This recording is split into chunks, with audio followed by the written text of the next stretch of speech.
Imagine waking up one day to find your family's land that had been yours for generations,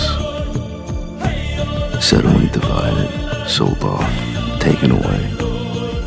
This wasn't just a nightmare. For Native American tribes in the late 1800s, it was reality. And it all started with one law, the Dawes Act of 1887. By the late 19th century, the U.S. government had already taken vast amounts of native land through treaties, wars, and forced removals like the Trail of Tears. But they wanted more. Enter the Dawes Act, also known as the General Allotment Act. On the surface, it was framed as a way to civilize Native Americans by turning them into farmers and landowners, but in reality, it was a calculated move to break up tribal communities and take their land. Here's how it worked. The Dawes Act divided tribal land into individual allotments, usually around 160 acres per family. But there was a catch. Any land deemed excess, meaning anything beyond what the government thought native families needed, was sold off to white settlers. And who decided what was excess? You guessed it, the U.S. government. Over time, this led to the loss of nearly 90 million acres of native land, almost 2/3 of all tribal land at that time. And it wasn't just about land, it was about destroying the communal way of life that had sustained native cultures for centuries.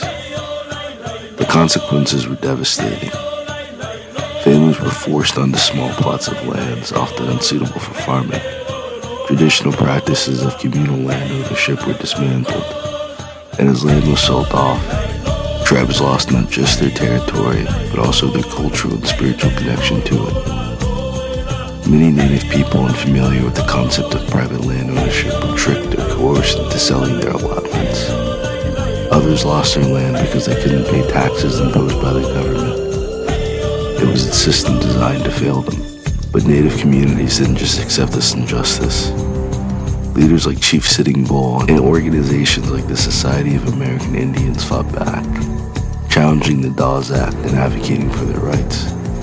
And today, the spirit of resistance continues.